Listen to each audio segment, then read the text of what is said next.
আসসালামু আলাইকুম ওয়া রাহমাতুল্লাহি ওয়া বারাকাতুহু। সম্মানিত দর্শক মণ্ডলী, আমি মাওলানা মোহাম্মদ গিয়াসউদ্দিন এই ভিডিওর মাধ্যমে উপস্থাপনা করতেছি।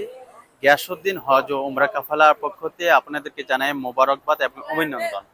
সাফামারা হজ গ্রুপ এর পক্ষ থেকে আপনাদেরকে জানাই শুভেচ্ছা।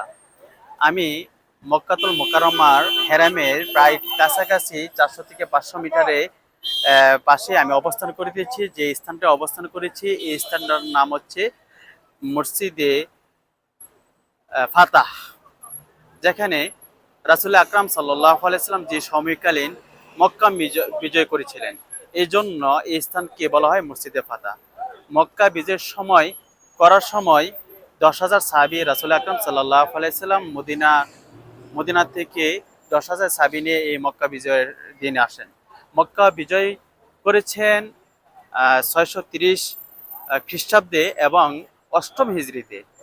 আমার পার্শ্ববর্তী একটি রাস্তা রয়েছে, রাস্তাটির সামনে একটু জুম করলে দেখা যাচ্ছে একটি ওভারব্রিজ, ফ্লাইওভার, যেখানে গাড়ি চলাচল করে। রাসূল আকরাম সাল্লাল্লাহু আলাইহি সাল্লাম যখন মক্কা বিজয় করতে আসেন তখন এই জায়গাটির নাম হচ্ছে দাফাল মাদানি। এটা একটু রাউন্ড দিয়ে ঘুরে গিয়েছে। তখন হযরত আবু বকর সিদ্দিক রাদিয়াল্লাহু তাআলা আনহু, হযরত ওমর রাদিয়াল্লাহু তাআলা আনহু সহ অসংখ্য সাহাবী ছিলেন।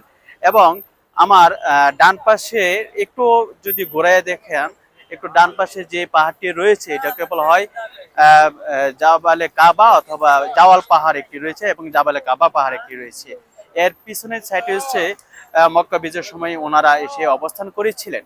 এবং ওইখানে যখন আবুল আহাব, সাইবা, উতবার মতন লোকেরা মক্কা বিজয় করার সময়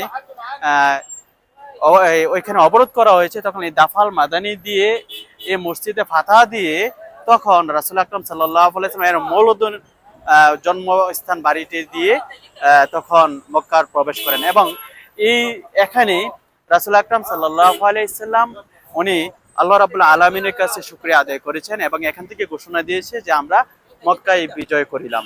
এবং কোনো অস্ত্রসজ্জ কোনো কিছু ছাড়াই, একেবারে রক্তপাত ছাড়াই মক্কা বিজয় করেন।